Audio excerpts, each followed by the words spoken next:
Hello friends, आज हम science के क्लास लगाएंगे भी फिजिक्स के। तो चलिए हम जहाँ से पढ़ा के छोड़े थे उसी के आगे हम बढ़ते हैं। जैसे कि हम पीछे पढ़ा दिए थे समतल दर्पण पढ़ा दिए थे। दर्पण के बाद पढ़ाए थे कि दर्पण दो प्रकार के होते हैं, समतल दर्पण और गोलीय दर्पण। समतल दर्पण का परिभाषा भी लिखा दिए थे कि वैसा पृष्ठ या सतह जिसका प्रवर्तक सतह समतल होता है उसे समतल दर्पण कहते हैं। समतल दर्पण किस प्रकार से बनाया जाता है, समतल दर्पण का आज हम लोग पढ़ने वाले हैं। समतल दर्पण में बने प्रतिबिंब की विशेषता, यानी समतल दर्पण में जो प्रतिबिंब बनता है उसकी क्या विशेषताएं हैं, उसी के बारे में आज हम लोग पढ़ेंगे। समतल दर्पण के निम्नलिखित विशेषताएं होते हैं, जो कि लिखे कि इनके निम्नलिखित विशेषताएं हैं। जैसे समतल दर्पण का इसका विशेषता नंबर 1 है कि प्रतिबिंब दर्पण के पीछे बनता है। यानी समतल दर्पण में जो भी प्रतिबिंब बनते हैं दर्पण के पीछे बनते हैं। समतल दर्पण में जो हम लोग चेहरा देखते हैं उसका प्रतिबिंब दर्पण के पीछे बनता है। ऐसा लगता है कि पीछे बन रहा है। प्रतिबिंब का आकार वस्तु के आकार के बराबर होता है। अगर समतल दर्पण में किसी वस्तु का आप प्रतिबिंब देखिएगा तो लगेगा कि सेम टू सेम जितना ऊंचाई के वस्तु है उतना ही ऊंचाई के प्रतिबिंब बन रहा है। ठीक, लेकिन एक्चुअली में वैसा होता नहीं है। लेकिन ऐसा हमको मालूम पड़ता है कि जितना वस्तु की ऊंचाई है उतना ही प्रतिबिंब की ऊंचाई है। तो वही है कि प्रतिबिंब का आकार वस्तु के आकार के बराबर होता है। यानी जितना वस्तु के आकार का प्रतिबिंब होता है, जितना वस्तु का आकार होता है उतना ही प्रतिबिंब का आकार होता है। तीसरा नंबर है प्रतिबिंब वस्तु की अपेक्षा सीधा होता है। देखिए समतल दर्पण की विशेषता नंबर 3 है कि समतल दर्पण में प्रतिबिंब हमेशा वस्तु के अपेक्षा सीधा बनता है। यानी सीधा कहने का मतलब कि सीधा वस्तु जैसे खड़ा रहता है ठीक उसी प्रकार से प्रतिबिंब भी उसमें नजर आता है। ऐसा नहीं है कि प्रतिबिंब का उल्टा हो जाता है, वस्तु के उल्टा, तो उसको उल्टा कहते नहीं। इसमें सीधा प्रतिबिंब बनता है, वस्तु की अपेक्षा सीधा होता है। विशेषता नंबर 4 है प्रतिबिंब काल्पनिक होता है और इसे पर्दे पर प्राप्त नहीं किया जा सकता। यानी समतल दर्पण में जितने भी प्रतिबिंब बनते हैं वो काल्पनिक होता है, सीधा होता है। ठीक, जिसको हम पर्दा पर प्राप्त नहीं कर सकते हैं। विशेषता नंबर 5 है कि प्रतिबिंब दर्पण से उतना ही पीछे बनता है जितना वस्तु दर्पण से आगे होता है।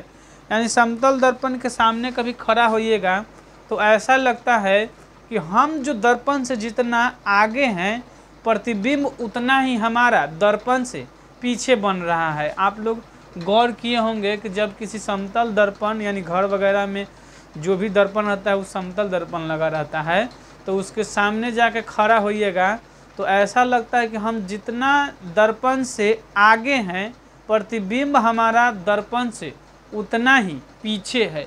वही बात है इसमें लिखा गया है कि प्रतिबिंब दर्पण से उतना ही पीछे बनता है जितना वस्तु दर्पण के आगे होता है। 5 नंबर यानी कि 2 गो लिख दे, यानी कि ई है छठा नंबर। 5 नंबर देखिए कै गो दे दिए हैं, कोई दिक्कत नहीं, आप लोग मेंटेन करिएगा। देखिए प्रतिबिंब पार्श्विक रूप से उल्टा होता है। जब भी हम समतल दर्पण के सामने खड़ा होते हैं तो हमारा लेफ्ट वाला भाग राइट दिखाई देता है और राइट वाला भाग लेफ्ट। यानी कि लेफ्ट साइड हमको राइट साइड लगता है और राइट साइड लेफ्ट साइड लगता है।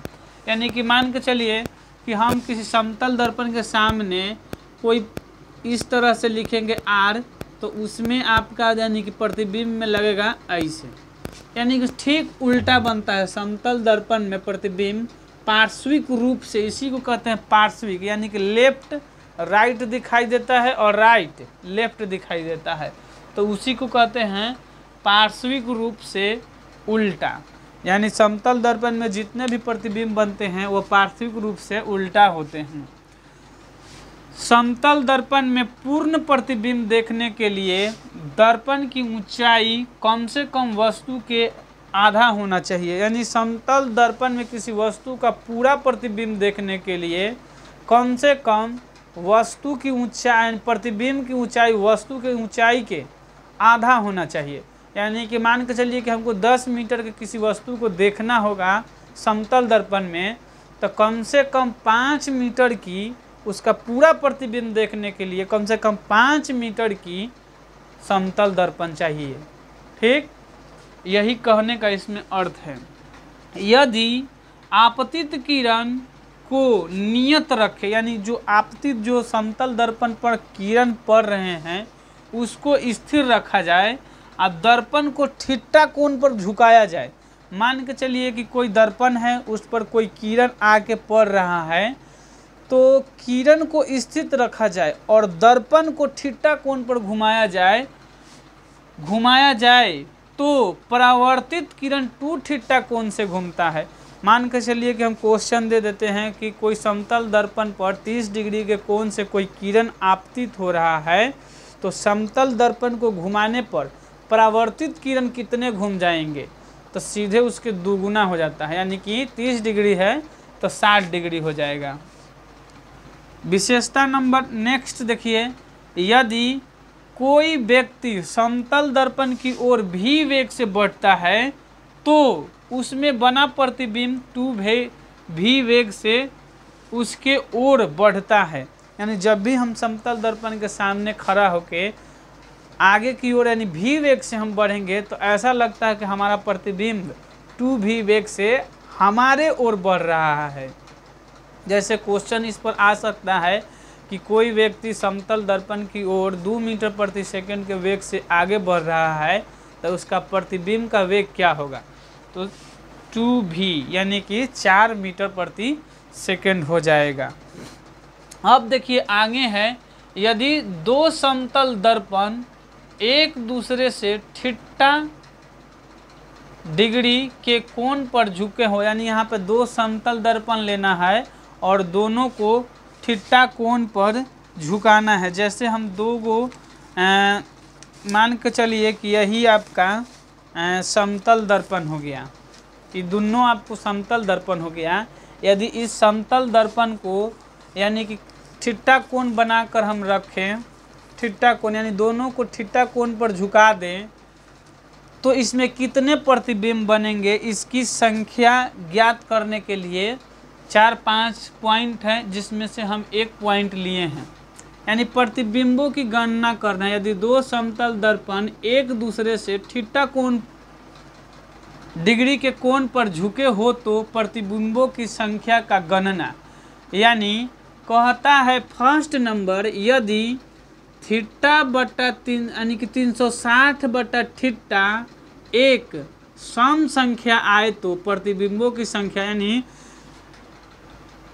यदि दोनों समतल दर्पण यानी कि भाग देने पर यानी कि थीटा डिग्री के कोण पर झुके हो और उस थीटा से हम 360 डिग्री में भाग दें, भाग देने पर एक सम संख्या आ जाए तो वस्तु के सभी स्थिति के लिए प्रतिबिंबों की संख्या होता है 360 बटा थीटा माइनस 1।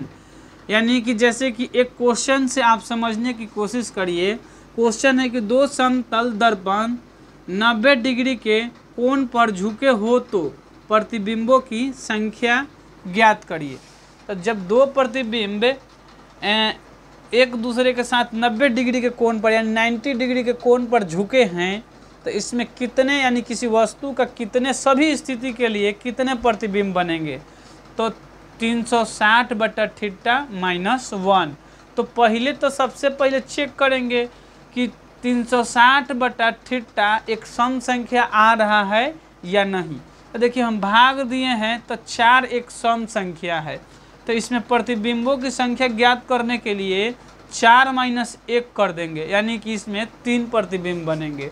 यानी कि जब दो समतल दर्पण एक दूसरे के साथ 90 डिग्री के कोण पर झुके हों और उसके साथ कोई एक वस्तु को हम रख दें तो उसका 3 प्रतिबिंब बनेगा।